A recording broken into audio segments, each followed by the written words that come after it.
नमस्कार मित्रों। तो आज हम लोग पढ़ते हैं ये आगे ऐतिहासिक पौराणिक उपन्यास। तो इनके लेखकों में हम देख लेते हैं कौन कौन से लोग हैं। तो ये वृंदावनलाल वर्मा जी हैं, चतुरसेन, राहुल रांगे, यशपाल, अमृतलाल हजारी, आनंद प्रकाश, प्रताप नारायण श्रीवास्तव और वीर शरण।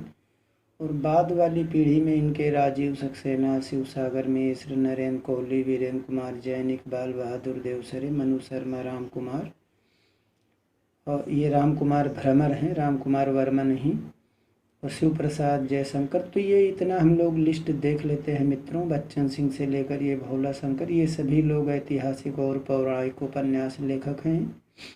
इसमें से हमको बहुत ज़्यादा तो प्रश्न नहीं दिखेगा, केवल एक टाइप से आएगा। 4 लेखक 3 लेखक एक टाइप से देगा और बोलेगा इनमें कौन से ऐतिहासिक उपन्यास लेखक नहीं है। तो अब हम लोग इधर भी पढ़ लेंगे।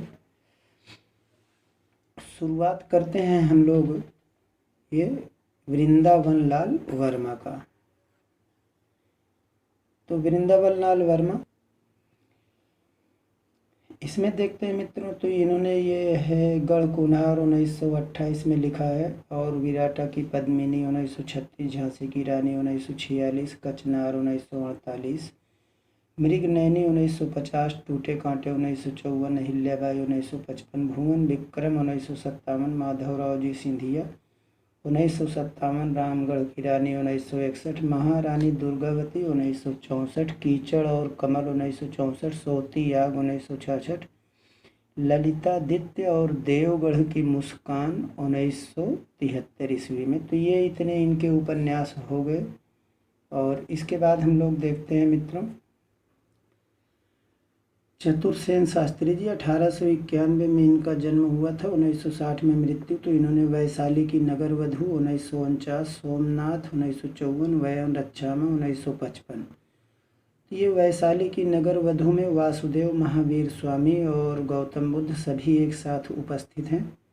और इसके बाद जो है यहाँ पे सोमनाथ आपका आता है। तो सोमनाथ जो है ये आपका प्रभास पट्टन नामक समुद्र तटीय स्थल पर गुजरात के चालुक्य राजाओं द्वारा निर्मित शिव मंदिर महमूद गजनवी ने 1024 ईस्वी में तोड़ा था, और इसी को ऐतिहासिक कथा बनाकर लिखा गया है।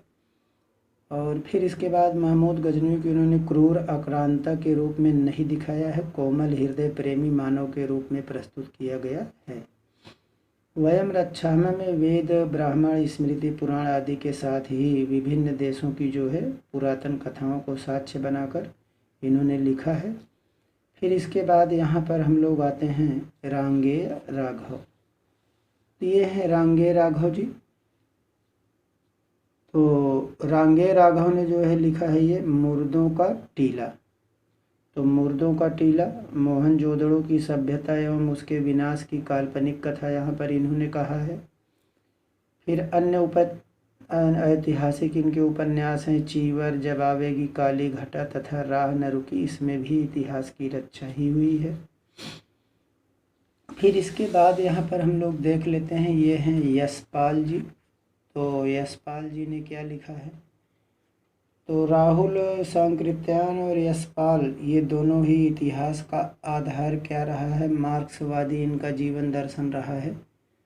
और इसके बाद हम लोग देखते हैं कि इन्होंने लिखा क्या है। तो ये हैं आपके, इन्होंने लिखा अमिता। तो यशपाल जी का ये अमिता है, इतिहास की अपेक्षा कल्पना ही प्रधान है। और अशोक ने कलिंग पर चढ़ाई की थी, शेष सब कुछ काल्पनिक है। इतिहास में केवल इतना ही सत्य है इनके उपन्यास में, अमिता में। अमिता है कौन? तो ये कलिंग नरेश करवेल की पुत्री है। तो यहाँ हम लोग प्रश्न हम लोगों में बन जाएगा मित्रों हम लोगों के लिए, ये अमिता कौन थी? तो कलिंग नरेश की पुत्री थी। अमिता किस उपन्यास का पात्र है? तो अमिता का ही पात्र है। और अमिता किस उपन्यास के लेखक कौन है? तो यशपाल जी हैं। और इसके बाद यहाँ पर अमिता जब दूसरी बार कलिंग पर यहाँ चढ़ाई करती है, अशोक कलिंग पर दूसरी बार चढ़ाई करता है, तो ये बालिका जो है वो सम्राट अशोक से कहती है कि तुम अशोक हो, तुम तो बहुत सुंदर हो, तुम प्रजा से क्यों छीनते हो? कहा तुम्हारे पास खाने को नहीं है, वस्त्र नहीं है, खिलौने नहीं है, तुम्हें क्या चाहिए? मेरे पास सब कुछ है, आओ हम तुम्हें देंगे। तो ये अमिता की जो है भूमिका में, यानी अमिता में पृष्ठ 57 पे ये आपका कथन भी है। यहाँ पर यहाँ से देख ले, तुम अशोक हो। तो इस प्रकार से यहाँ हिंसात्मक प्रवृत्ति पर शिशु सुलभ सहज मानवीय प्रेम की विजय दिखाई गई है। अब इसके बाद मित्रों हम लोग देख लेते हैं, ये हैं आपके राहुल सांकृत्यायन जी। तो हम लोग राहुल सांकृत्यायन जी को देख लेते हैं। 1893 ये जन्म समय, मृत्यु 1963। सिंह सेनापति 1942, जय अवधे 1944, मधुर स्वप्न 1950। सिंह सेनापति में लिच्छवी और जय अवधे में अवधेय गणतंत्र की जीवन व्यवस्था की कल्पना किया गया है। मधुर स्वप्न की कथा भूमि मध्य एशिया है। विस्मृत यात्री राहुल जी का चौथा उपन्यास है और इन्होंने नरेंद्र यश नामक एक ऐसे बौद्ध यात्री का स्मरण किया है जिसका जन्म पश्चिमी पाकिस्तान और मृत्यु चीन में हुई थी। अब इसके बाद हम लोग ये देख लेते हैं अमृतलाल नागर। तो ये शतरंज के मोहरे इन्होंने लिखा है। तो ये अवध के नवाब का हास्योन्मुख जीवन सफलतापूर्वक चित्रण है। 7 घूंघट वाला मुखड़ा 1968। तो ये 7 घूंघट वाला मुखड़ा किसने लिखा है? अमृतलाल नागर। तो 7 घूंघट वाला मुखड़ा 1968 अमृतलाल नागर। इसके पहले हम लोग अमृत राय पढ़े थे, तो दोनों लेखकों में डिफरेंस है मित्रों। एकदा नैमिषारण्ये 1972, मानस का हंस 1972, खंजन नयन 1981 ईस्वी, करवट 1985, पीढ़ियाँ 1990। तो करवट और पीढ़ियाँ में सीधे साधे नवाब वाजिद अली का शाह के समय से लेकर जो है आतंकवाद तक 1986 के विघटनकारी आतंकवाद तक सामाजिक विकास दिखाया गया है। एकदा नैमिषारण्य में भारत को एकता के सूत्र में बांधने के लिए महत्वाकांक्षा सृष्टि की है। मानस का हंस और खंजन नयन ये क्रमशः तुलसी और सूर्य के जीवन को केंद्र में लिखा गया है। और 7 घूंघट वाला मुखड़ा में लेखक ने समरू बेगम के नारी हृदय को पहचानने की कोशिश की है। तो इस प्रकार से हो गया। हम लोग फिर देखते हैं, ये हैं आपके हजारी प्रसाद द्विवेदी। तो हजारी प्रसाद द्विवेदी जी, इनके उपन्यास हम लोग देख लेते हैं। जन्म इनका हुआ था 1907 और 1979 ईस्वी में। तो बाण भट्ट की आत्मकथा 1946 हजारी प्रसाद द्विवेदी, चारुचंद्र लेख 1963 हजारी प्रसाद, पुनर्नवा 1973 हजारी प्रसाद, अनामदास का पोथा 1976 हजारी प्रसाद। ये सभी उपन्यास इनके ऐतिहासिक हैं। बाण भट्ट की आत्मकथा इतिहास की दृष्टि से इसमें कोई छिद्रान्वेषण की गुंजाइश नहीं है। इसका मतलब ये हुआ कि इसमें कोई बहुत ज़्यादा दोष नहीं है। और बाण भट्ट की आत्मकथा जो है ये चारुचंद्र लेख में उज्जैनी के राजा सातवाहन स्वयं कोई प्रमाणिक व्यक्ति नहीं है और इसी में इनके इतिहास को चित्रित करने की चेष्टा की गई है। पुनर्नवा में मध्यकालीन परिवेश में आधुनिक नारी के ही शोषित रूप का चित्रण किया गया है। अनामदास के पोथा में रैक को मुनि अपने जीवन की सार्थकता जनता की सेवा में देखते हैं। तो यहाँ इम्पॉर्टेंट है मित्रों कि अनामदास के पोथा इसका विषय क्या है, तो रैक मुनि का आख्यान है इसमें। और उसके बाद यहाँ पर देख लीजिए, ये इसमें नायिका हैं, कौन पात्र हैं, यानी बाण भट्ट जो होता है वो युग जीवन को आधुनिक मानवतावादी दृष्टि से देखा गया है। भट्टिनी, निपुणिका, सुचरिता, महामाया आदि नारी पात्रों के प्रति सहानुभूति दिखाया है लेखक ने। तो ये पात्र भट्टिनी, निपुणिका, सुचरिता, महामाया किसके हैं, तो ये बाण भट्ट की आत्मकथा के। अब हम देखते हैं आनंद प्रकाश जैन। तो ये तीसरा नेत्र है 1957 ईस्वी में। फिर कठपुतली के धागे ये 1959 ईस्वी में लिखा गया था। फिर इसके बाद यहाँ हम लोग देखते हैं, ये है आपका मित्रों कुणाल की आँखें। तो कुणाल की आँखें ये लिखा गया है 1967 ईस्वी में। तांबे के पैसे 1972 ईस्वी में। और कुणाल की आँखें, इसमें अशोककालीन इतिहास को नई दृष्टि से देखा गया है। फिर इसके बाद यहाँ आते हैं मित्रों, ये हैं प्रताप नारायण श्रीवास्तव। तो बेकसी का मजार 1957। ऐतिहासिक तथ्यों के आधार पे अंतिम मुगल सम्राट बहादुर शाह को केंद्र में रखा गया है। तो बेकसी का मजार, अंतिम मुगल सम्राट, इसका विषय है। बहादुर शाह। फिर यहाँ रघुवीर शरण मित्र, अभी इसके पहले हम लोगों ने पढ़ा था रघुवीर सहाय, लेकिन ये हैं रांगेव राघव वगैरह उन्हीं के थे, लेकिन ये हैं रघुवीर शरण मित्र।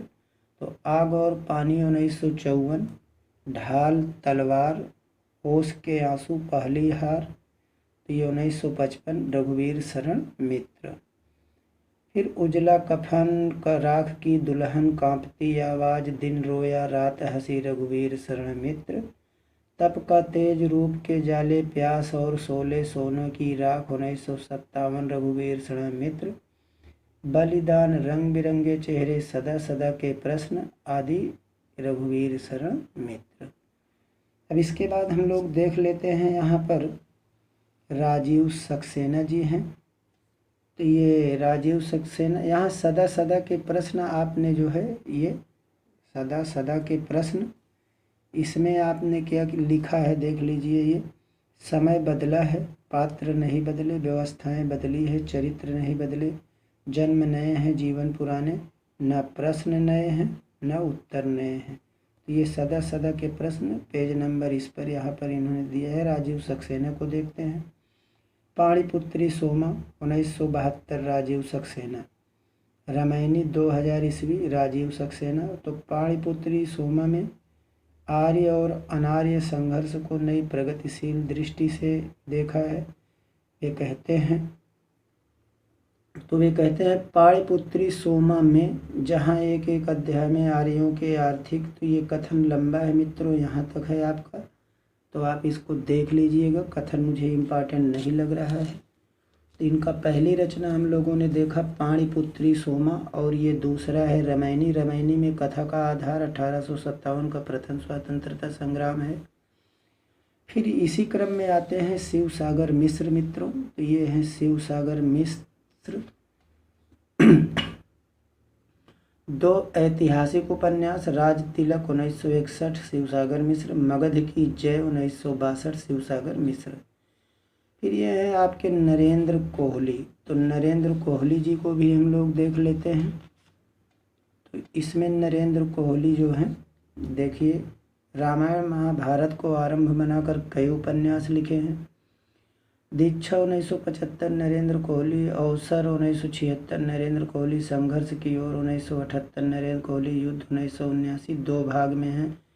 रामायण को केंद्र में रखकर लिखा गया है नरेंद्र कोहली द्वारा। बंधन 1988 नरेंद्र कोहली, अधिकार 1990 नरेंद्र कोहली, कर्म धर्म अंतराल प्रच्छन्न प्रत्यक्ष निर्बंध नरेंद्र कोहली। ये 8 उपन्यास महाभारत को केंद्र में, सभी यहाँ दीक्षा से लेकर निर्बंध तक महाभारत को केंद्र में रखकर लिखा गया है। इनका एक अन्य उपन्यास अभिज्ञान 1981 में नरेंद्र कोहली द्वारा लिखा गया, सुदामा और कृष्ण की मैत्री को आधार बनाकर लिखा है। फिर ये निर्माण साधना परिव्राजक निर्देश संदेश और प्रसार, तो ये इन्होंने जो है नरेंद्र कोहली का ये उपन्यास है। सन आप लोग इसमें देख लीजिएगा। नाम से 6 खंडों में आपने स्वामी विवेकानंद के जीवन को भी उपन्यास के ढांचे में प्रस्तुत किया है। प्रसार नाम से किसका है, विवेकानंद जी का जीवन को। और 6 की सम्मिलित संज्ञा है तोड़ो कारा तोड़ो। तो ये जो 6 उपन्यास है, इसमें 6 खंडों में विवेकानंद जी को लिखा है। सभी जगह एक जगह पर ये है तोड़ो कारा तोड़ो में। अब इसके बाद हम लोग देख लेते हैं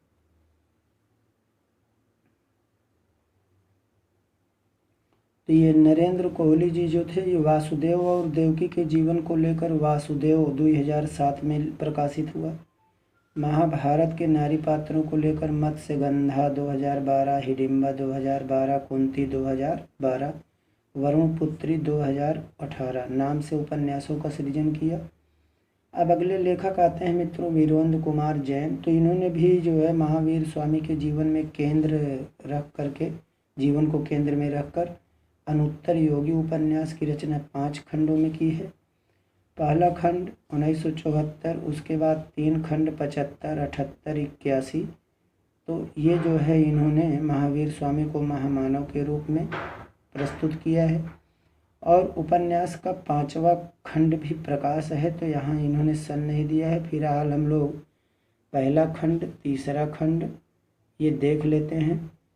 तो यानी पहला, दूसरा, तीसरा, चौथा, 74, 75, 78, 81, इस तरह से याद रहना चाहिए क्रम से, 74, 75, 78, 81।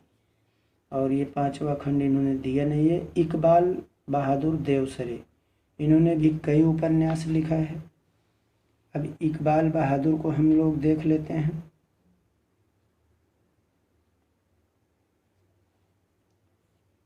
तो इकबाल बहादुर के उपन्यास हैं यहाँ पे मित्रों, ओरछा की नर्तकी 1970, सुल्ताने मलबा 1972, बेगम हजरत महल 1973, जाने आलम 1974, नवाब बेमुल्क 1976, इकबाल बहादुर देवसरे, तानसेन 1978, गुलफाम मंजिल 1980, इकबाल बहादुर देवसरे। फिर इसके बाद यहाँ पे है, इनका है, देख लीजिए मित्रों, ये है मनु शर्मा। तो मनु शर्मा ने जो है उपन्यास लिखा है द्रौपदी की आत्मकथा। ये है द्रौपदी की आत्मकथा 1974, द्रोण की आत्मकथा 1978, कर्ण की आत्मकथा 1979,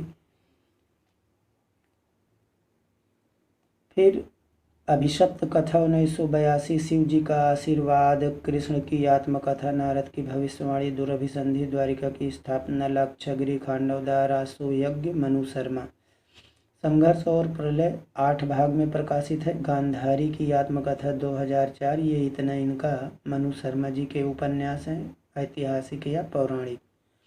कृष्ण की आत्मकथा एक महागाथात्मक उपन्यास है। कर्ण की आत्मकथा में इन्होंने, ये इनका कथन है, अब युग बदल गया है अंगराज, वे मान्यताएं और मूल्य इतिहास में खो गए हैं।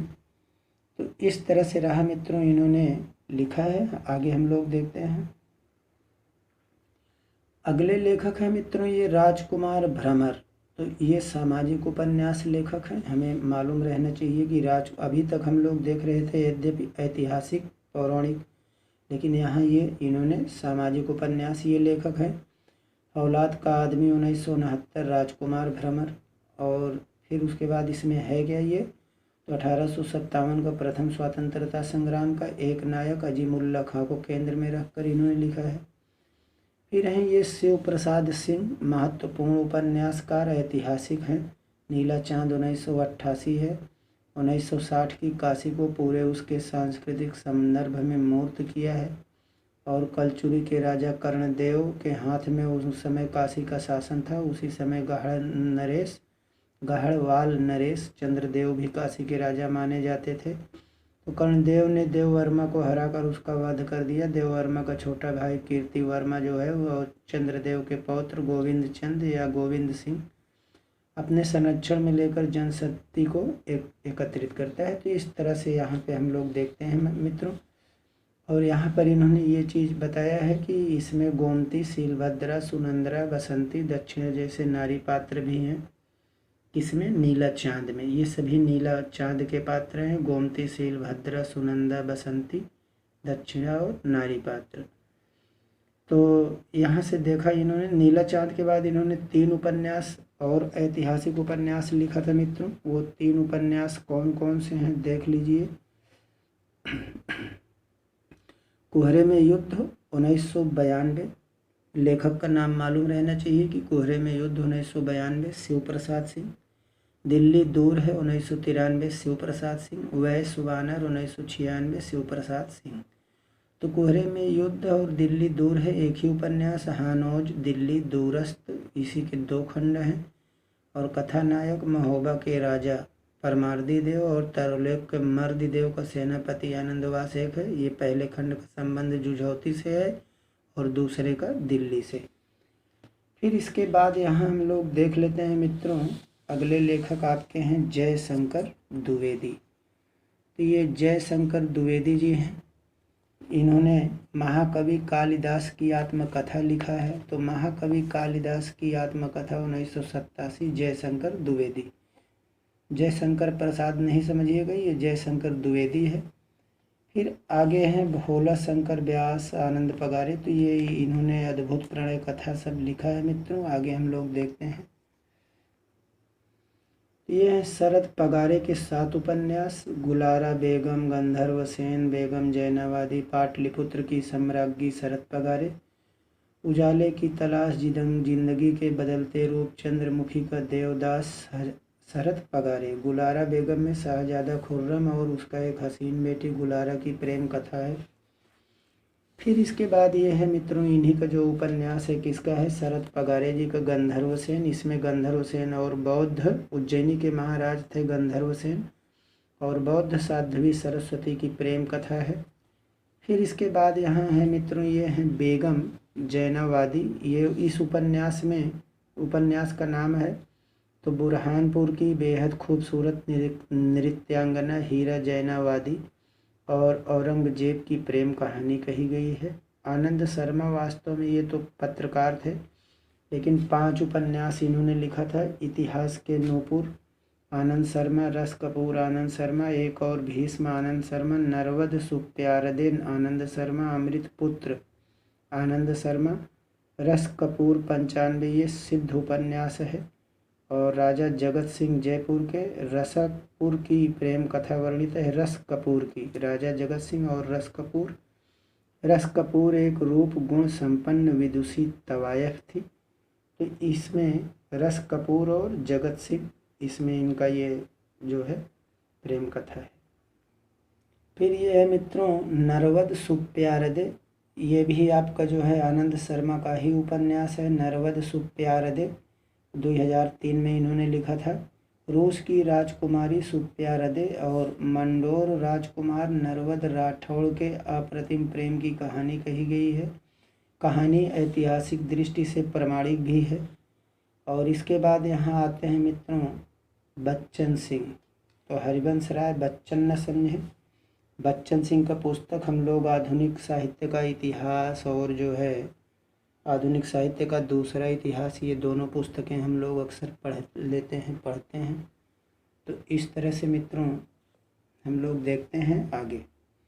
बच्चन सिंह का 2 उपन्यास था, सूतो व सूत पुत्रो व 1998, पांचाली 2001, इन्होंने 2 उपन्यास लिखा है। सूतो व सूत पुत्रो व कर्ण की आत्मकथा है, और ये जो पांचाली है इसमें द्रौपदी की आत्मकथा है। इसके बाद हम लोग देख लेते हैं, तो ये है मित्रों आपके मेवाराम।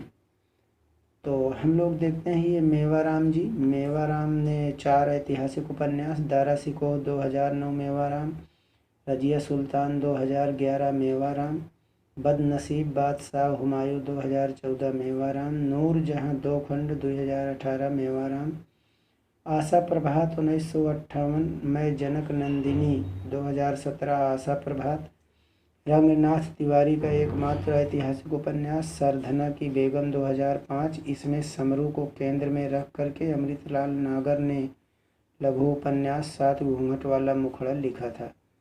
तो इन्होंने भी अपना तैयारी और शोध के हिसाब से सरधना का बेगम लिख दिया है मित्रों। और आगे हम लोग देखते हैं, अब हम लोग देखते हैं मित्रों आंचलिक उपन्यास। ऐतिहासिक पौराणिक उपन्यास के बाद आंचलिक उपन्यास, ये बहुत ही इम्पॉर्टेंट है मित्रों, और अक्सर इसमें से क्वेश्चंस आ जाते हैं कि निम्नलिखित लेखकों में कौन से आंचलिक उपन्यासकार हैं। तो ये आंचलिक में फणीश्वर नाथ रेणु 1921 में जन्म और 77 में मृत्यु हुई थी।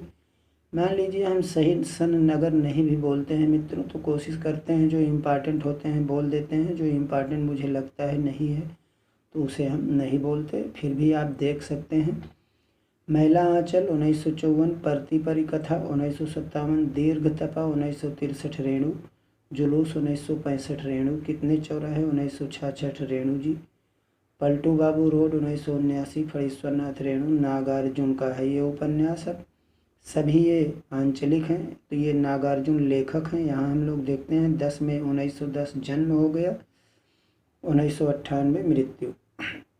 बाल चन्नम्मा 1952, दुख मोचन 1957, वरुण के बेटे 1957।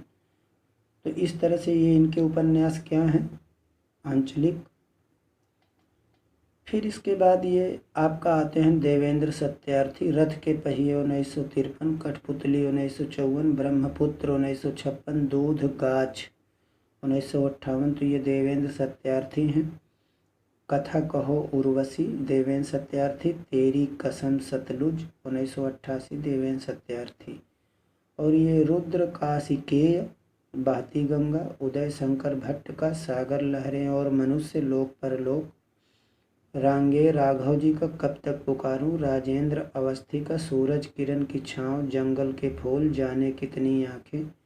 ये सभी कौन से उपन्यास हो गए, आंचलिक उपन्यासकार। अब यहाँ से हम लोग थोड़ा सा और भी इन्होंने देख लीजिए, ये आप लोग इसको देख लीजिएगा मित्रों, सूची थोड़ा सा लंबी है। तो बलभद्र ठाकुर हो गए, ये रामदरस मिश्र हो गए, पानी के प्राचीर जल टूटता हुआ। आगे चूँकि हम नहीं पढ़ रहे हैं इसलिए आप लोग केवल देखते चलिए, क्योंकि आगे अभी हम सभी लोगों के उपन्यास पढ़ेंगे। ये केशव जी हो गए, यमुना दत्त वैष्णव हो गया, राही मासूम का आधा गांव, शिव प्रसाद सिंह का अलग अलग वैतरणी। और उसके बाद यहाँ पर है ये माधवानंद मायानंद मिश्र हो गए, तो श्रीलाल शुक्ल का राग दरबारी, हिमांशु जोशी हो गए, और ये हरगुलाल का भीतरी कुआं, विवेकी राय का बबूल पुरुष पुराण, ये सोना माटी समरसेस है, शैलेश मटियानी, मनहर चौहान। फिर इसके बाद ये आ जाते हैं रघुवर दयाल, इनका त्रियुगा है, श्याम परमार है। फिर इसके बाद हैं योगेंद्र सिन्हा, फिर गुलशेर खां सानी, काला जल इम्पॉर्टेंट है, 1965 में है लिखा गया। मधुकर गंगाधर, मोतियों वाले हाथ, रामदेव शुक्र, भगवान दास मोरवाल। फिर यहाँ से हम लोग देखते हैं मित्रों, जहाँ से हम लोग पढ़ना शुरू किए थे आंचलिक उपन्यासकार में, रेणु जी का। फणीश्वर नाथ रेणु का हिंदी का सर्वश्रेष्ठ आंचलिक उपन्यास इन्हें माना जाता है, और इनका पहला उपन्यास है मैला आंचल। ख्याति का आधार है बिहार राज्य के पूर्णिया जिले के मैरीगंज को कथा केंद्र बनाया गया। यहाँ से बहुत ही इम्पोर्टेंट प्रश्न बनते हैं मित्रों, और यहाँ से प्रश्न आपका ये बनता है कि फणीश्वर नाथ रेणु का आंचलिक उपन्यासकार कौन सा है, तो मैला आंचल। मैला आंचल में कहाँ का वर्णन है, तो पूर्णिया जिले का। कथा केंद्र किसे बनाया गया है, तो मैरीगंज गांव को। और उसके बाद यहाँ पर आप देख लीजिए, ये परती परिकथा में भी पूर्णिया जिला है, लेकिन गांव क्या है, परानपुर गांव को कथा केंद्र बनाया गया। तो ये हमें मालूम रहना चाहिए, मैला आंचल मैरीगंज परती परिकथा पूर्णिया जिला। ठीक है, नेक्स्ट ये थोड़ा सा स्टोरी भी देखते चलते हैं। इसमें परानपुर गांव के जमींदार स्वर्गीय शिवेंद्र मिश्र का बेटा जितेंद्र ढहते हुए सामंती युग और नए युग के बीच की कड़ी है। तो इस तरह से यहाँ पे इन्होंने मित्रों दिया है। अब आगे है इनका ये दीर्घ तपा 1963, जुलूस 1965, कितने चौराहे 1966, पलटू बाबू रोड 1979, ये इनके अन्य उपन्यास हैं। राम रतन राय 1971, ये रेणु का अधूरा उपन्यास है। तो इम्पॉर्टेंट क्वेश्चन है आपका, यहाँ प्रश्न बन सकते हैं कि रेणु का कौन सा उपन्यास अधूरा है, तो राम रतन राय कब लिखा गया, वर्ष 1971 यानी 1971। दीर्घ तपा में बड़े बड़े शहरों में सफ़ेद पोशों द्वारा रुपया कमाए जाने के लिए रूप व्यापार का पर्दाफाश किया गया है दीर्घ तपा में। और उसके बाद यहाँ पे है मित्रों, ये है जुलूस। तो जुलूस में पूर्वी बंगाल के शरणार्थियों की समस्या की ओर हमारा ध्यान आकृष्ट किया गया है। कितने चौराहे में आज़ादी के लिए आत्मोत्सर्ग करने वाले युवकों का संघर्ष का चित्रण है। पलटू बाबू रोड में कांग्रेसी शासन में फैले भ्रष्टाचार को उजागर किया गया है। बहती गंगा उपन्यास आंचलिक ही नहीं ऐतिहासिक भी है, यानी ये एक लेखक का नया प्रयोग है, और इसमें तीनों लोगों से न्यारी काशी की मस्ती, मर्दानगी, स्वतंत्र प्रियता, नैतिकता, भाव प्रवणता सब कुछ साकार हो गया है। फिर इसके बाद यहाँ आते हैं, देख लीजिए नागार्जुन का, तो इसमें बहुत ज़्यादा इन्होंने उस उपन्यास के बारे में नहीं दिया है। फिर आगे है ये उदय शंकर भट्ट, तो यहाँ सागर लहरें और मनुष्य इनका उपन्यास है। बम्बई के समीपवर्ती बरसोवा गांव के मछुआरों की जीवन गाथा लिखा गया है। प्रश्न आएगा सागर लहरें और मनुष्य का विषय क्या है, तो बम्बई के बरसोवा गांव के मछुआरों की जीवन कथा है, गाथा। लोक परलोक में ग्रामीण जीवन पर नई सभ्यता का दुष्प्रभाव रेखांकित किया गया है। रांगे राघव का जो कब तक पुकारूं उपन्यास है मित्रों, राजस्थान के नटों का जीवन चित्रण है। धरती मेरा घर इनका ये दूसरा उपन्यास है। इसमें राजस्थानी लोक पीठों की जीवन गाथा प्रस्तुत किया है। किसमें? धरती मेरा धन। फिर अगले उपन्यासकार हैं मित्रों, ये हैं राजेंद्र अवस्थी, सूरज किरण की छाँव। तो इन्होंने ये सूरज किरण की जो छाँव है, इसमें बस्तर के गोंडों को जीवन को केंद्र में रखा है। ईसाइयों द्वारा उनका धर्म परिवर्तन कराए जाने की समस्या का भी इसमें विवरण है। यह जंगल के फूल में बिस्तर के गोड़ों की ही कहानी कही गई है। जाने कितनी आंखें बुंदेलखंड के एक गांव वीजा डांडी की कहानी कही गई है। गांव में ब्राह्मण सुवेगा का कुर्मी एक युवक कोमलापति के साथ भाग जाना इसमें सबसे बड़ी घटना है। और उसके बाद यानी इसमें मैला आंचल का प्रभाव स्पष्ट दिखाई देता है। फिर इसके बाद यहाँ है मित्रों, ये हैं बलभद्र ठाकुर। तो बलभद्र ठाकुर इनके उपन्यास मुक्तावली, नेपाल की वो बेटी, देवताओं के देश में, घने और बने लहरों की छातीपुर, क्रमशः देख लें, मणिपुर, नेपाल, कुलू और अंडमान निकोबार के निवासियों का जीवन चित्रण है। रामदरस मिश्र की गणना आंचलिक उपन्यासकारों में की जाती है। तो इन्होंने जो है यहाँ दो उपन्यास, पानी के प्राचीर, जड़ टूटता हुआ। तो पानी के प्राचीर में गोरखपुर जिले के पांडे का पूर्वा गांव को केंद्र में रखकर लिखा गया है। इम्पॉर्टेंट है मित्रों, पांडे का पूर्वा, पानी के प्राचीर। और उपन्यास में संघर्षशील पात्र नीरू, गरीबी से जूझता हुआ गजेंद्र सिंह राय साहब और सरैया मिल की नौकरी करता है, लेकिन उसका सारा जीवन जो है संघर्ष की कहानी बनकर रह जाता है। फिर इसके बाद यहाँ पर है मित्रों, ये इनका हम लोग देखते हैं कि जड़ टूटता हुआ है। मुझे लगता है यहाँ जल टूटता हुआ कहीं कहीं मिलता है। यहाँ नीरू का स्थान सतीश लेता है। सतीश निरंतर अभावों से जूझता रहता है। और इसके बाद यहाँ आते हैं केशव प्रसाद मिश्र। तो इनका उपन्यास का नाम है कोहबर की शर्त। और इसमें है क्या, बलिया जिले के दो गांव, एक बलिहार और चौबेपुर को केंद्र में रखा गया है। तो ये हो गया मित्रों। यमुना दत्त वैष्णव का है ये शैलवधु। तो कुमायूं अंचल का सांस्कृतिक जीवन चित्रित है। राही मासूम रजा का आधा गांव, गाजीपुर जिले का गांगोली गांव। ये शिया मुसलमानों के जीवन का यथार्थ और विश्वसनीय चित्र अंकित है। इम्पॉर्टेंट है मित्रों कि आधा गांव में का संबंध किससे है, तो गाजीपुर जिला के गंगोली गांव से है। शिव प्रसाद सिंह अलग अलग वैतरणी। तो इसका कथा केंद्र करैता गांव है मित्रों। इसमें इन्होंने कुछ पात्रों का नाम भी दे दिया है। तो जग्गन मिसिर गांव के खाते पीते किसान है। शशिकांत मास्टर, देवनाथ डॉक्टर, खलील मियाँ किसान, विपिन जमींदार का बेटा, स्वरूप भगत सिंह मजदूर है। पटनाहिया भाभी और कन्या दोनों सताई हुई स्त्रियां हैं। सैलूस ये इनका दूसरा उपन्यास है। नेक्स्ट मित्रों 1989 में लिखा गया था। कबीलाई जीवन व्यतीत करने वाले नटों के जीवन को, संघर्ष को उभारा गया है। फिर इसके बाद यहाँ पर है नटों के संघर्ष की धुरी। सावित्री एक ब्राह्मण कन्या है जो जुड़ावन नामक एक युवा नट के साथ भागकर उनके जीवन में घुल मिल जाती है। तो ये सैलूस का हो गया। फिर ये हैं आपके मित्रों मायानंद मिश्र। तो मायानंद मिश्र, माटी के लोग, सोने की नैया 67 में कोसी तटबंध के क्षेत्र, मुख्यतः उदाहा घाट के उत्थान पतन से जुड़ी हुई मछुआ टोली की कहानी कही गई है। फिर इसके बाद आते हैं मित्रों, ये हैं श्रीलाल शुक्ल जी।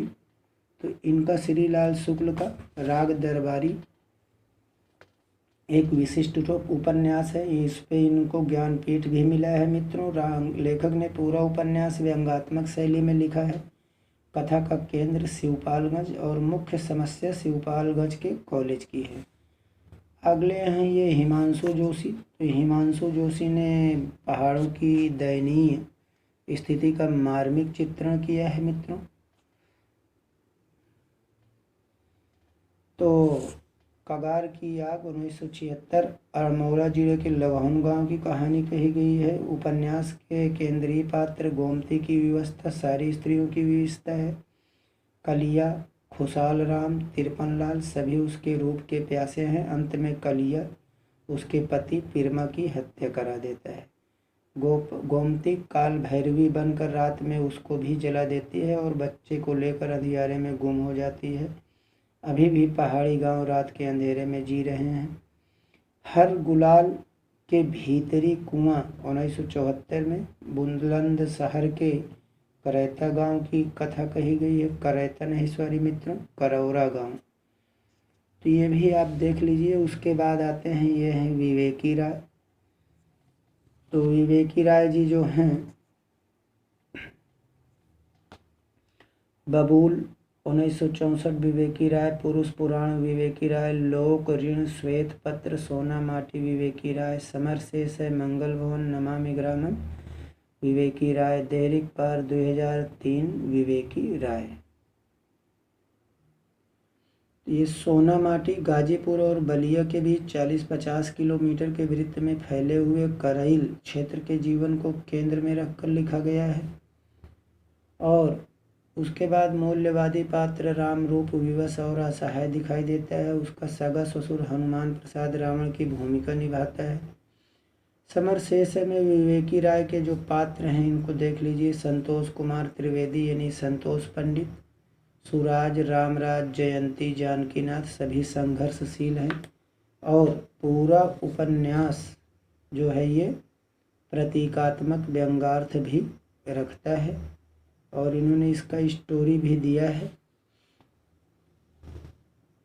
तो आप पढ़ लीजिएगा, हल्का हल्का हम पढ़ दे रहे हैं। रामराज भूमिका में लेखक ने ये संकेत किया है और इन्वर्टेड कामा में है। तो इन्वर्टेड कामा में है तो मतलब इनका ये कथन भी है एक तरह से।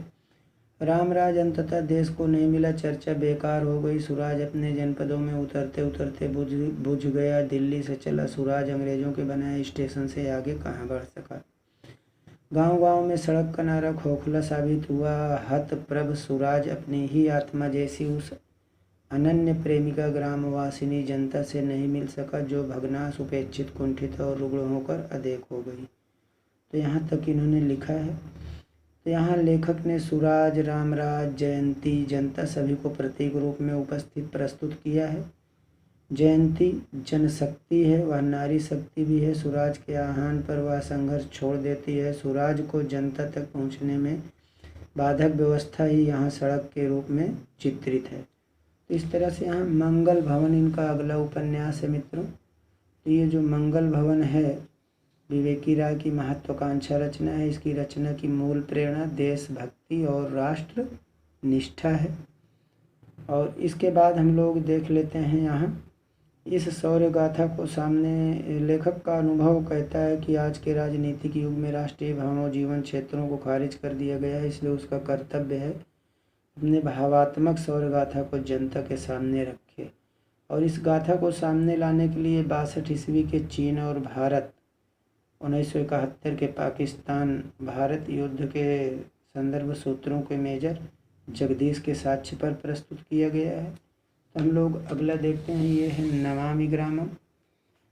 तो नमामि ग्रामम में मित्रों लेखक जो है वह स्वयं अपनी कथा कहता है। यहाँ गांव के एक और रचनाकार हैं। फिर देहरी के पार इन्होंने लिखा है उपन्यास, आपका नवीनतम उपन्यास है। तो देहरी के पार, तो हमें ये मालूम रहना चाहिए कि देहरी के पार लिखा कौन है मित्रों। तो ये भी विवेकी राय ने ही लिखा है। आपका नवीनतम उपन्यास है। इसके माध्यम से श्री राय ने अपने ज्येष्ठ पुत्र ज्ञानेश्वर राय की एक रेल दुर्घटना में होने वाली असामयिक मृत्यु के मर्मांत आघात से मुक्ति का रचनात्मक प्रयास किया है। तो ये इन्होंने लिखा है। फिर आगे इसके बाद विवेकी राय के ये तीनों उपन्यास को आंचलिक नहीं कहा जा सकता, केवल सुविधा के लिए यहाँ लेखक ने चर्चा कर दिया है। शैलेश मटियानी। अब हम लोग देखते हैं, ये हैं शैलेश मटियानी जी। तो शैलेश मटियानी का यहाँ से उपन्यास हम लोग देख रहे हैं मित्रों। ये हैं बोरीवली से बोरी बंदर तक, कबूतर खाना शैलेश मटियानी, किस्सा नर्मदा बहन गंगूबाई शैलेश मटियानी। इसमें बम्बई के विभिन्न जीवन संदर्भों का जो है चित्रण किया गया है। बोरीवली से बंदर तक बम्बई के भाग दौड़ में व्यस्त आधुनिक यांत्रिक जीवन का चित्र खींचा गया है। और उसके बाद जो है अगला है यहाँ कबूतर खाना में बम्बई के भूलेश्वर मोहल्ले की गगनचुंबी इमारतों के कबूतर खाने जैसे फ्लैट में रहने वाले मध्यवर्गीय लोगों के घुटते हुए जीवन की कहानी कही गई है। फिर किस्सा नर्मदा बेन गंगूबाई, बम्बई के सेठानियों के अनैतिक यौनाचार का चित्रण किया गया है। इनके चर्चित उपन्यासों में हौलदार, चिट्ठी सेन, चौथी मुट्ठी, दो बूंद जल, इन सभी में अल्मोड़ा के पहाड़ी अंचल के जनजीवन के चित्र अंकित हैं। मनहर चौहान के हिरना सांवरी में छत्तीसगढ़ इलाके के एक गांव और कस्बे से जुड़ी ग्वाला परिवार की युवती हिरना की कहानी कही गई है। और इसमें लेखक ने पूरे अंचल के जीवन का चित्रण किया गया है। तो ये यहाँ पर इन्होंने बताया मनहर चौहान के हिरना सांवरी में। ठीक है, तो नेक्स्ट देखते हैं। फिर ये अगले हैं मित्रों रघुवर दयाल सिंह। नाम हमें याद रहना चाहिए, नाम हमने देखा नहीं तो ये नाम आप देख लीजिए। ये हैं रघुवर दयाल सिंह। तो रघुवर दयाल सिंह ने जो है ये लिखा है त्रियुगा। तो ये त्रियुगा में तिरहुत क्षेत्र की त्रियुगा नदी के तट पर रहने वाले जन समुदाय के जीवन का सुख दुख का अच्छा चित्रण है।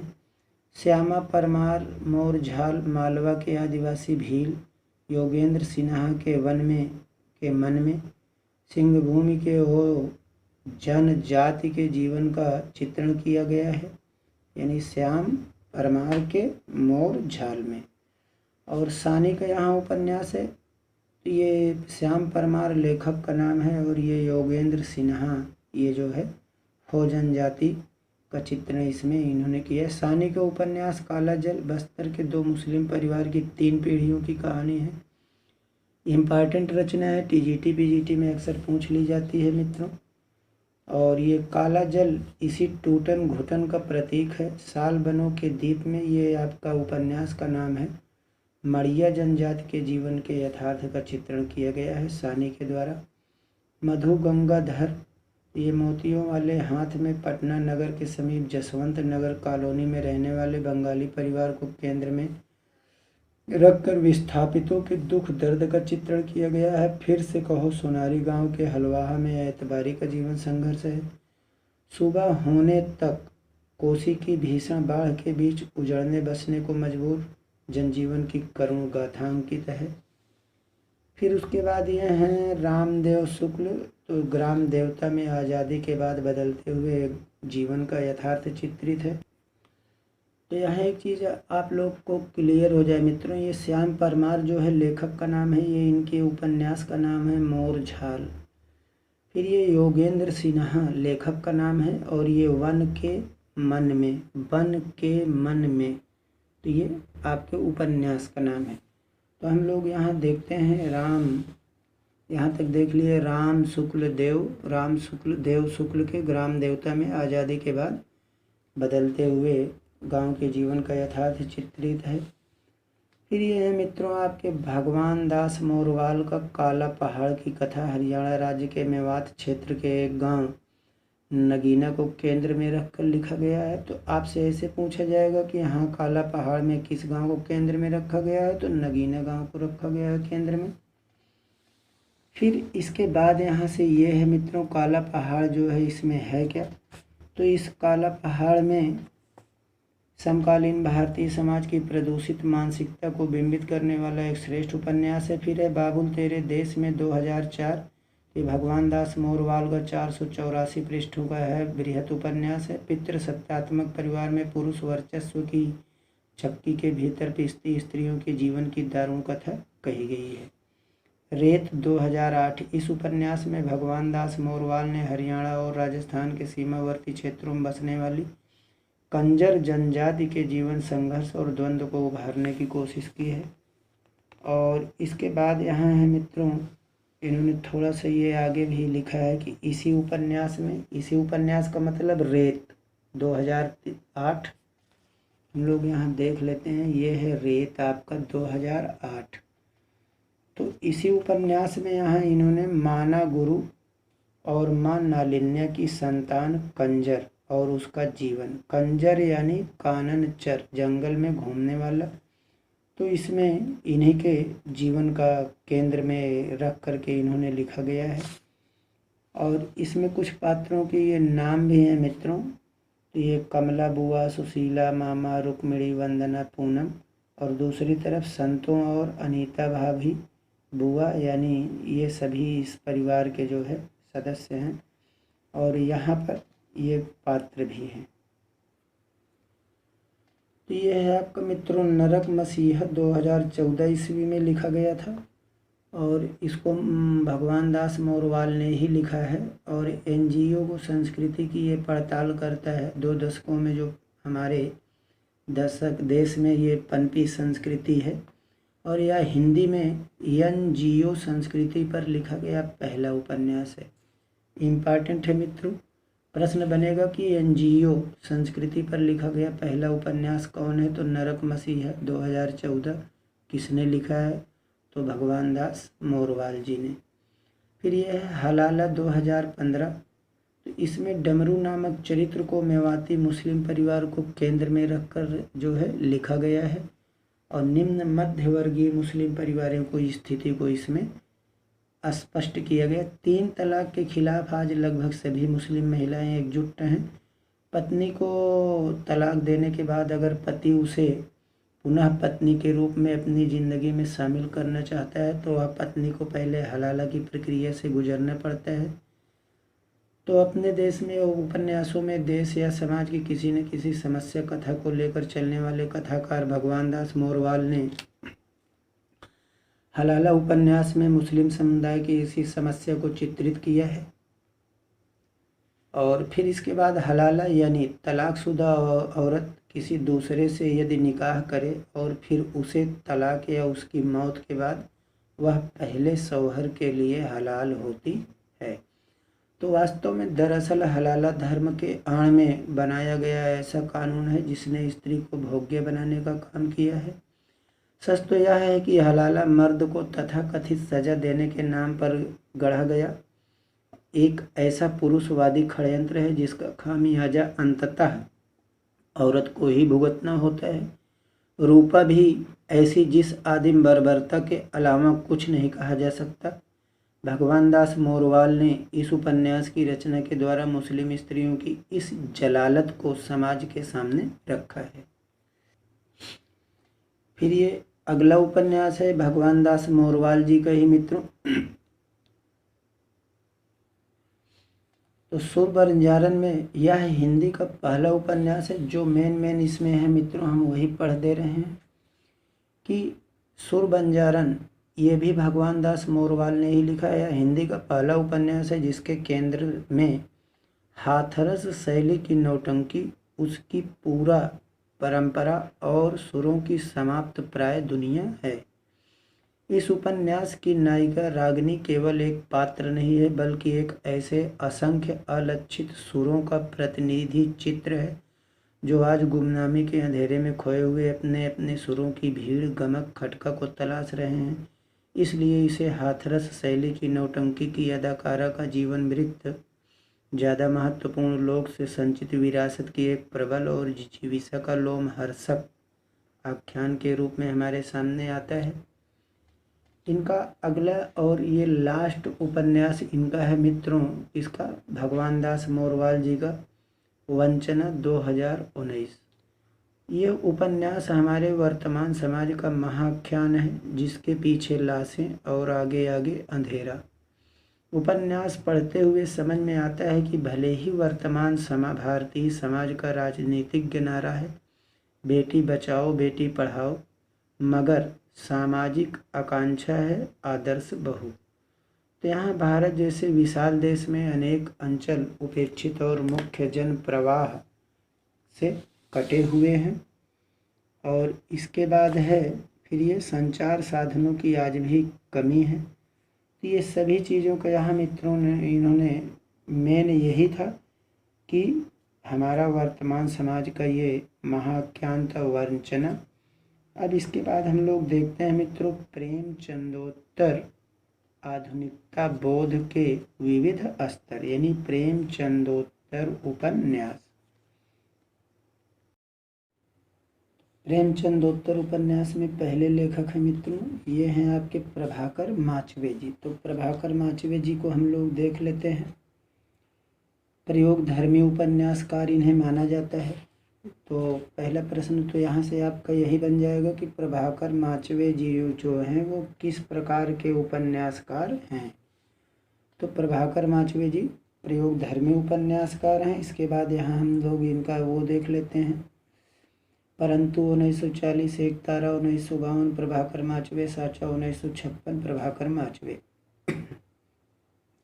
द्वाभा 1957, जो 1964, किशोर 1969, 30, 40, 50 1973 प्रभाकर माचवे, अनदेखी दर्द के पैबंद 1974, द्यूत 1976, किस लिए 1975 प्रभाकर माचवे, आँख मेरी बाकी उनका 1983 प्रभाकर माचवे, लापता 1984 प्रभाकर माचवे, परंतु में विधवा हेमवती। तो यहाँ पहले उपन्यास परंतु है 1940 में। इसका विषय क्या है? विधवा हेमवती की आर्थिक व्यवस्था का लाभ सेठ लक्ष्मीचंद उठाता है और उसका नैतिक शोषण करता है। द्वाभा की नायिका आभा का मन आत्मनिष्ठा और लोकनिष्ठा के बीच खंडित है। इस प्रकार वह आजीवन द्वाभा बनकर जीती है। सांचा में माचवे जी ने यांत्रिकीकरण के विरुद्ध स्वतंत्र चेतना का समर्थन किया था। फिर इसके बाद आता है यहाँ पर 30, 40, 50 किस लिए दर्द के पैबंद, इन्होंने प्रश्नोपनिषद बना दिया है। द्यूत में आपने आपके जो है प्रत्येक क्रियाकलाप को द्यूत कीड़ा के रूप में देखा है। आँख मेरी बाकी उनका आपने उपन्यास के ढांचे को इतना तोड़ दिया है कि आलोचकों ने इसे अनुभव के टुकड़ों, कल्पना की उड़ानों, जीवन की वास्तविकताओं, रिपोर्ट, संवादों आदि से निर्मित एक कोलाज माना है। तो यहाँ पे मित्रों ये बहुत ही इम्पॉर्टेंट प्रश्न एक आपका बन जाएगा। वो प्रश्न ये बनेगा कि किस उपन्यास में प्रभाकर माचवे का कौन सा उपन्यास कोलाज शैली में प्रयुक्त है। तो कोलाज शैली में प्रयुक्त है किस लिए, ठीक है। लापता में कथानायक अरविंद मल्होत्रा अपने मूल रूप को छिपाकर अनेक रूपों को ओढ़कर अपने जीवन यात्रा पूरी करता है। फिर इसके बाद आते हैं ये नरेश मेहता। तो ये हैं नरेश मेहता मित्रों। नरेश मेहता 1921 में इनका जन्म, 2000 में मृत्यु। इनके 7 उपन्यास हैं यहाँ। वो 7 उपन्यास हैं कौन कौन से हम लोग देख लेते हैं। डूबते मस्तूल 1954 नरेश मेहता, धूमकेतु एक श्रुति 1962 नरेश मेहता, यह पथ बंधु था 1962 नरेश मेहता, 2 एकांत 1964, नदी यशस्वी है 1967 नरेश मेहता, प्रथम भाग 1968 नरेश मेहता, उत्तर कथा भाग 1 1979, भाग 2 1982 नरेश मेहता। अब इसके बाद यहाँ पर हम देखते हैं इनकी नरेश मेहता की जीवन दृष्टि मानवतावादी है, मानवीय पीड़ा का मार्मिक चित्रण करते हैं और नारी उत्पीड़न की समस्या उनके प्रत्येक उपन्यास में लगभग उभर कर आ ही जाती है। डूबते मस्तूल में रंजना के माध्यम से मध्यवर्गीय नारी की समस्या का चित्रण किया गया है। यहाँ रंजना के जीवन में कई पुरुष आते हैं किंतु उसकी आत्मा के सौंदर्य को कोई नहीं देखता है। अंत में रंजना आत्महत्या कर लेती है। धूमकेतु एक श्रुति इस उपन्यास में मात्रहीन बालक उदयन के मानसिक विकास का मनोवैज्ञानिक विवेचन किया गया है।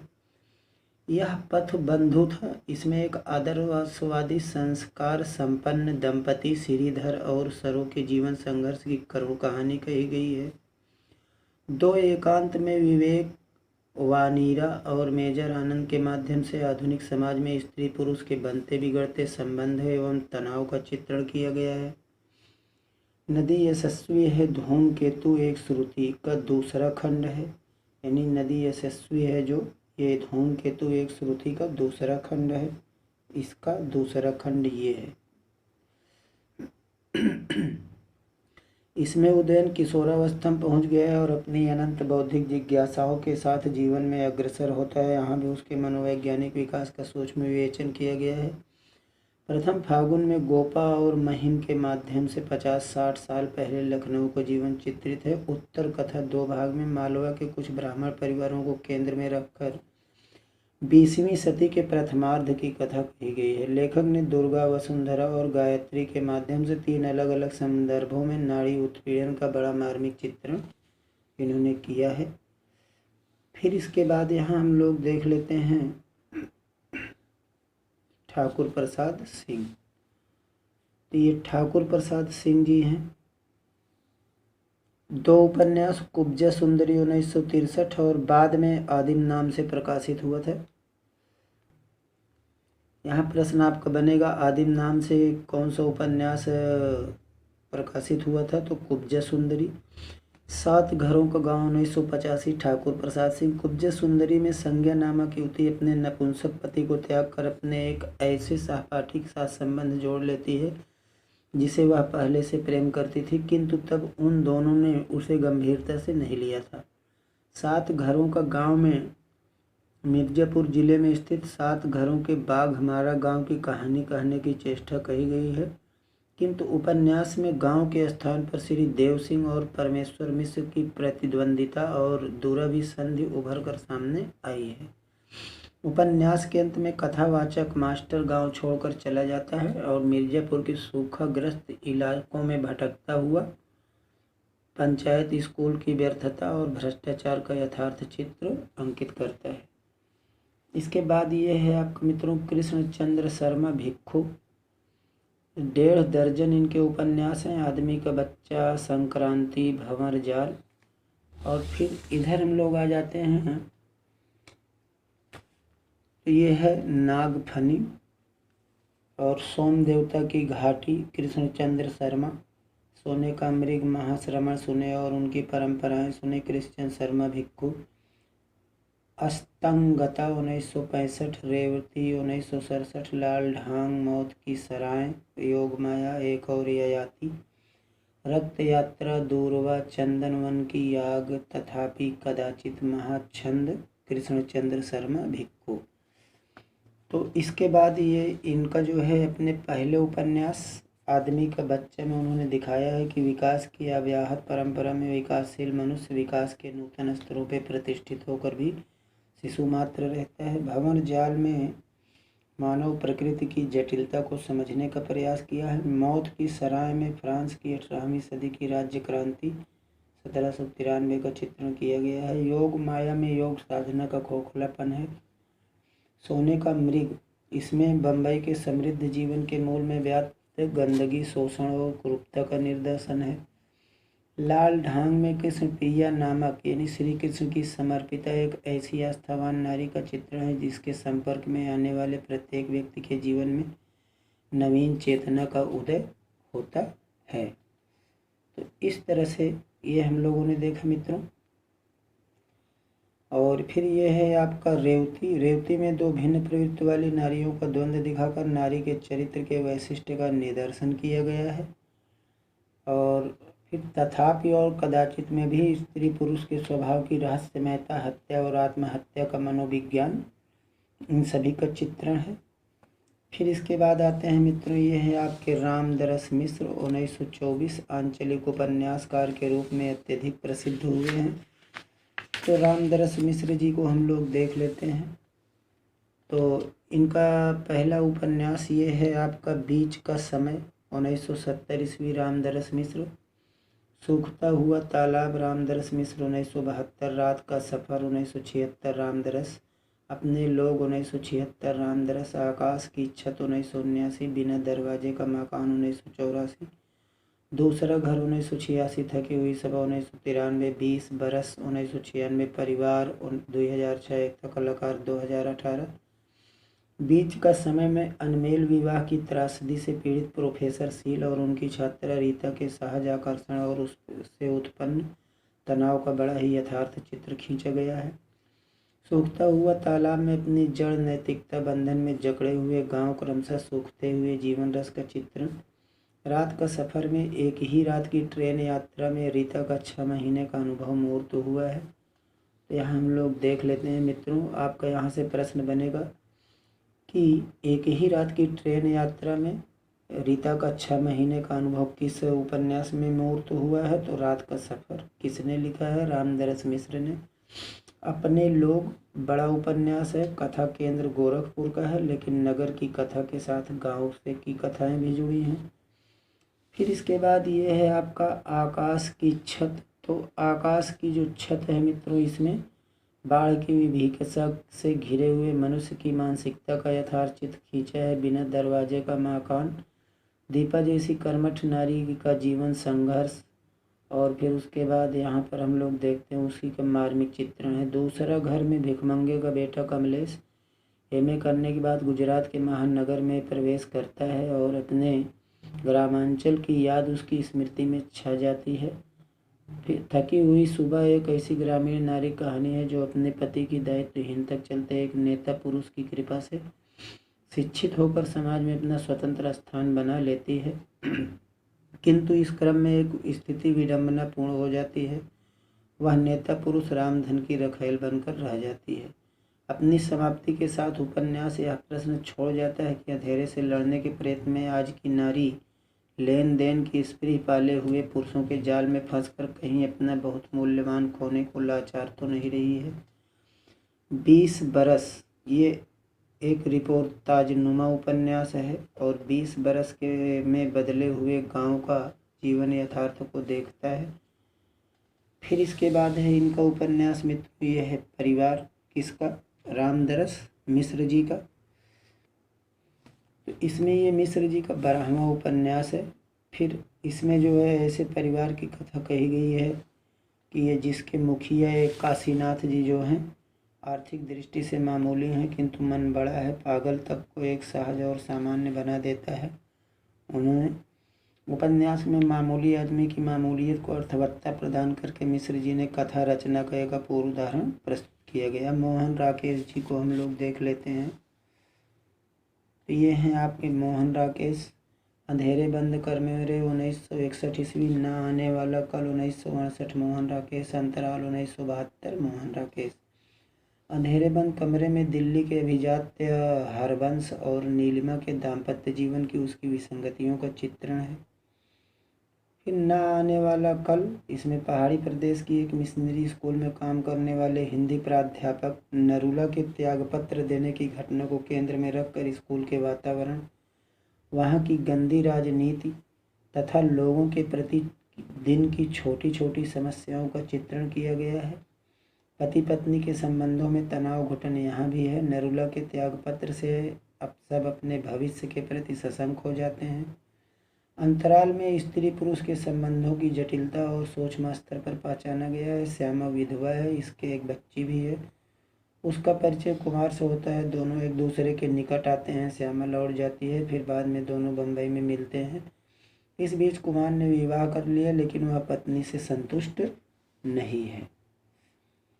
और फिर उसके बाद यहाँ जो है एक दिन श्यामा कुमार के फ्लैट पर आती है। दोनों अपने अंतर्मन की बात एक दूसरे पे प्रकट करते हैं, किंतु श्यामा के मन में मृत पति की शेष स्मृति है जो उसे आगे बढ़ने से रोकती है। कुमार भी उस दुबली पतली पीली सी लड़की को भूला नहीं है जिससे कभी वह ब्याह करना चाहता था, इसलिए दोनों चाह कर भी मिल नहीं पाते और बराबर अंतराल बना रहता है।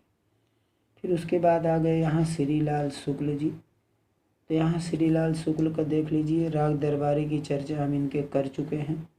और इसके बाद फिर यहाँ पर है सोनी घाटी का सूरज 1957, अज्ञातवास 1962, सीमाएं टूटी हैं 1973।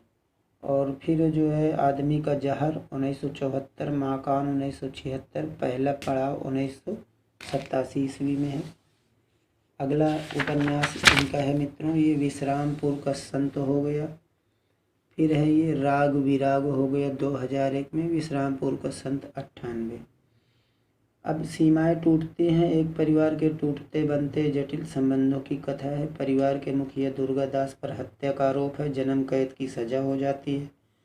उसके बाद परिवार के सदस्य में राजनाथ, तारानाथ, चांद ये पुत्री है, नीला बहू है, इनका व्यवहार असामान्य हो जाता है। और इसमें जो है अब जिंदगी का व्यवस्थित उलझाव का चित्र उपस्थित किया गया है। फिर उसके बाद ये है आपका माकान। तो माकान में जो है इस उपन्यास में यहाँ पर वर्तमान प्रशासकीय व्यवस्था की जड़तों को उजागर करने का अच्छा प्रयत्न किया गया है। पहला पड़ाव उपन्यास व्यंग्यात्मक शैली में लिखा गया है। इसमें गांवों से आकर शहरों में मकान बनाने वाले मजदूरों की जिंदगी का यथार्थ चित्र खींचा गया है। और फिर इसके बाद यहाँ पर है विश्रामपुर का संत। तो ये महामहिम राज्यपाल कुंवर जयंती प्रसाद को केंद्र में रखकर लिखा गया है विश्रामपुर का संत। फिर इसके बाद हम लोग देख लेते हैं ये अगले लेखक हैं मस्तराम कपूर।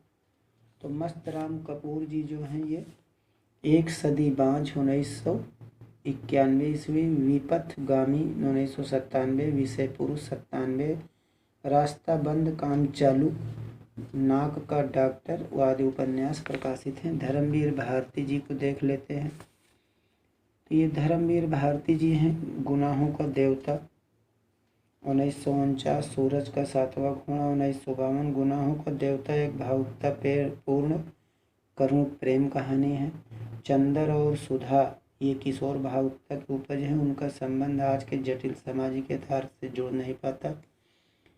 सूरज का सातवां घोड़ा में इलाहाबाद के एक मोहल्ले निम्न वर्गीय मध्य लोगों की तस्वीर पेश की गई है।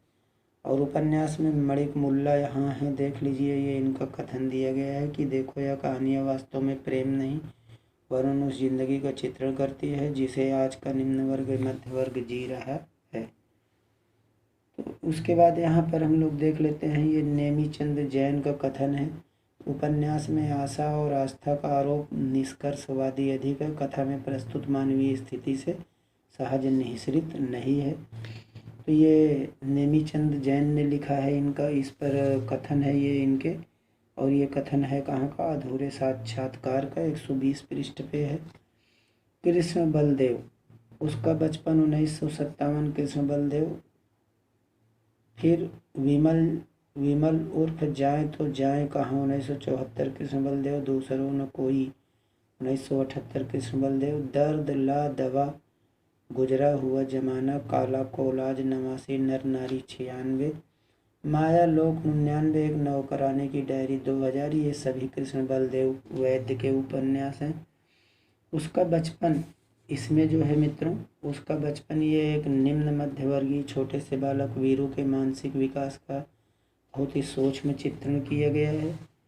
फिर इसके बाद आपका है नर नारी में अंतराप शैली के में आज के शहरी अभिजात वर्गीय परिवार की उन समस्याओं को उभारा गया है जो मुख्यतः सेक्स केंद्रित हैं।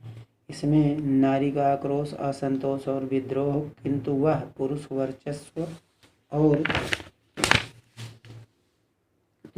वर्चस्व और अहंकार के विरुद्ध विस्फोट बनकर रह गया है। फिर अगला है एक नौकरानी की डायरी। तो एक नौकरानी की डायरी में मित्रों जो है शहरों के मध्यवर्गीय परिवारों में चौका बर्तन करने वाली एक युवा होती नौकरानी की डायरी है। नौकरानी पढ़ी लिखी, संवेदनशील है, सब लोग अच्छे लगते हैं, ठीक तरह से बात करते हैं, उसे एहसास नहीं होने देते कि वह नौकरानी है, वह कई घरों में काम करती है। फिर उसका परिचय कई तरह के लोगों से है। फिर वो पारिवारिक जीवन, उसकी मानसिकता से भी, साथ ही उसके सपनों की एक अलग दुनिया है। वह ऊट पटांग उसकी ख्वाहिशें हैं। खतरनाक और खूबसूरत जानवर हैं, इंसान हैं जिनके साथ खेलती नाचती है। डायरी में उसने दूसरों के मन की बातें अधिक कही, अपने मन की कम। उपन्यास का अंत नौकरानी के बीवी और अखबार वाले साहब के यहाँ काम छोड़ देने से होता है। कारण यह था कि चोरी हो या मर्डर, अभिजात वर्ग के लोगों का शक नौकरानियों पर ही होता है। और बीवी जी भी इसका अपवाद नहीं थी और डायरी लेखिका एक नौकरानी ही थी। गुजरा हुआ जमाना विभाजन से पूर्व पंजाब के एक कस्बे की किशोर दुनिया का सूक्ष्म अंकन किया गया है। फिर उसके बाद यहाँ पर है मित्रों ये विमल उर्फ जाए कहाँ। विमल उर्फ जाए तो जाए कहाँ में काला कोलाज में वैद्य जी ने वो उल जुलूल भटकाव बिखराव कुंठा नकार कायरता गलीजपन का चित्रण किया गया है। कोलाज पेंटिंग की दुनिया का शब्द है। इसका प्रयोग उस शैली के लिए किया जाता है जिसका प्रयोग आधुनिक एंटी नॉवेलिस्ट्स ने किया है। फिर इसके बाद आते हैं सर्वेश्वर। तो ये सर्वेश्वर जी का देख लेते हैं। सोया हुआ जल 1954 लिखकर आपने एक नया प्रयोग किया। सिनोरियो शिल्प में लिखा गया यह प्रतीकात्मक उपन्यास है। यहाँ से आपका प्रश्न एक बन जाएगा मित्रों कि सोया हुआ जल तो किस शैली में लिखा गया है, तो सिनोरियो शिल्प शैली में लिखा गया। कैसा उपन्यास है? प्रतीकात्मक। रात्रिशाला जिसमें विभिन्न कमरों में भिन्न भिन्न प्रकार के लोग ठहरे हुए हैं, ये संसार का प्रतीक है। तो इस तरह से इसके बाद हम लोग देख लेते हैं। ये है पागल कुत्तों का मसीहा, किसका है? सर्वेश्वर जी का। तो पागल कुत्तों का मसीहा हो गया 1977 लघु उपन्यास है। पागल कुत्ते संदर्भहीन रूढ़ जीवन मूल्यों के प्रतीक है। सोने चौखट में 1981 ईस्वी का रचना है। और ये फिर आते हैं शिव प्रसाद सिंह। तो हम लोग देखते हैं ये हैं शिव प्रसाद सिंह जी। तो कहा इसमें इस जो है आंचलिक और ऐतिहासिक उपन्यासों की चर्चा इनके हम कर चुके हैं। अब ये गली आगे मूर्ति है, मंजू सीमा 1990, औरत 1993, गली आगे मूर्ति है में युवा आक्रोश, छात्र आंदोलन, विश्वविद्यालय के अध्यापकों की राजनीति आदि का चित्रण किया गया है। लेखक ने पूरी कथा का केंद्र काशी नगरी को बनाया है। फिर इसके बाद यहाँ पे है मित्रों मंजू सीमा। इसमें शिव प्रसाद जी ने अपनी पुत्री मंजू के जीवन की करुण कथा को केंद्र में रखकर उसके प्राणों की रक्षा के लिए किए गए अपने अथक प्रयत्न को रचनाकार निर्वैक्तिका का निर्वाह करते हुए पूरी ईमानदारी के साथ मूर्त किया गया है। फिर ये अगला उपन्यास है मित्रों, ये है आपका औरत। औरत में बिहार से लगे हुए उत्तर प्रदेश के पूर्वी भाग की नारी के उत्पीड़न की कहानी कही गई है। राजेंद्र यादव कुल 6 उपन्यास प्रेत बोलते हैं 1952, बाद में इसको सारा आकाश के नाम से प्रकाशित किया। उखड़े हुए लोग 1956, कुलटा 1958, साहे और मात 1959, 1 इंच मुस्कान 1963, अनदेखे अनजाने पुल 1963 प्रकाशित हैं। प्रेत बोलते हैं यानी सारा आकाश तो मध्यवर्गीय जीवन की जड़ता का चित्रण किया गया है। फिर उसका मित्र शिरीष उसके मन से पुरातन संस्कारों को मिटाने का प्रयत्न करता है। और ये उखड़े हुए लोग में शरद और जया के प्रेम विवाह की कहानी कही गई है। प्रेम विवाह करने के कारण इन्हें घर से भागना पड़ता है। उखड़े हुए लोग या देश बंधु नेता भैया के यहाँ शरण लेते हैं और देश बंधु समाज की निगाह में उदार देश सेवक समझे जाते हैं। वे स्वदेश महल में अपनी रखेल माया देवी के साथ रहते हैं।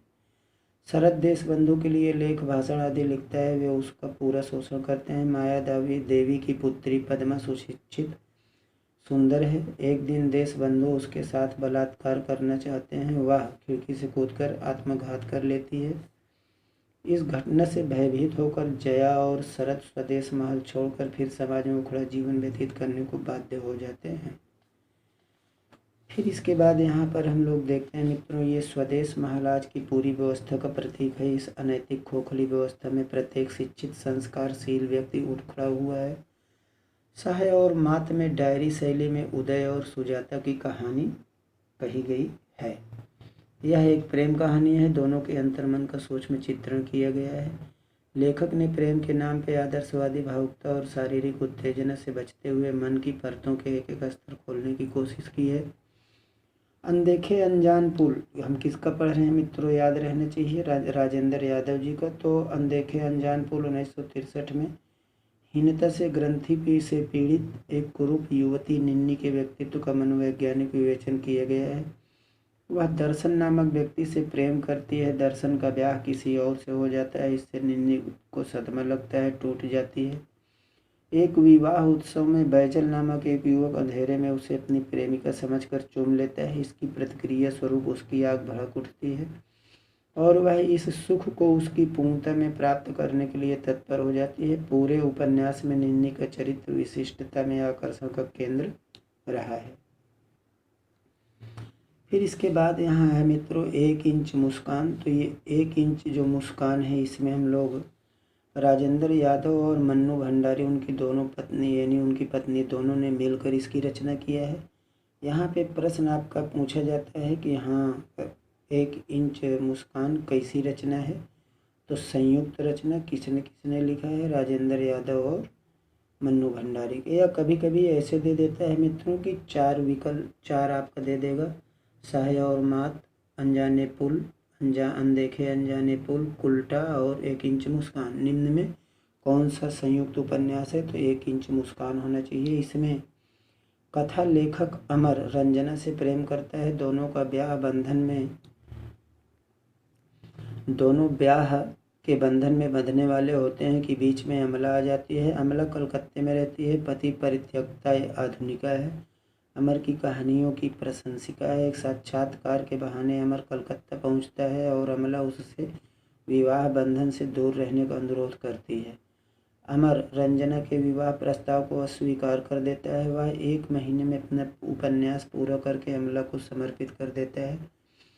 उसके भीतर गहरा अंतर्द्वंद चलता है। बीमार पड़ जाता है। रंजना सच्चे मन से उसकी सेवा करती है। स्नेह द्रवित होकर उससे विवाह कर लेता है। अमला कलकत्ता से शिमला होते हुए दिल्ली आती है और फिर उसका जादू अमर पर चल जाता है। एक दिन रंजना दोनों को नितांत एकांत क्षणों में एक साथ देख लेती है। वह अपने को अपमानित महसूस करती है। दिल्ली छोड़कर वह अपनी सहेली के यहाँ चली जाती है। कलकत्ता पहुंचकर अमला अपने भाई भाभी द्वारा तिरस्कृत और असहाय अनुभव करती है। वह मन को बहलाने के लिए पुरी जाती है और तार देकर अमर को वहीं बुला लेती है।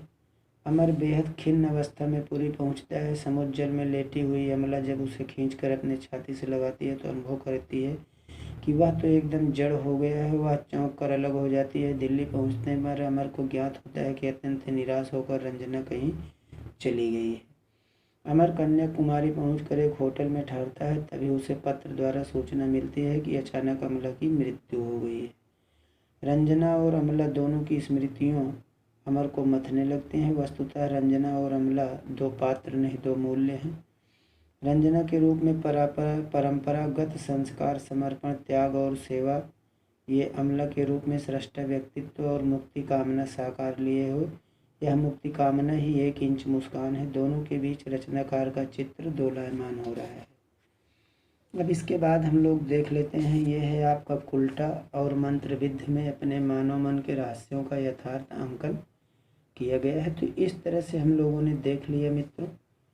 अब इसके बाद हम लोग देखते हैं यहाँ पर ये रचना है। एक था शैलेंद्र 2006 में प्रकाशित हुआ। कथानायक शैलेंद्र को केंद्र में रखकर लेखक ने सामाजिक राजनीतिक गतिविधियों का सजीव अंकन किया है।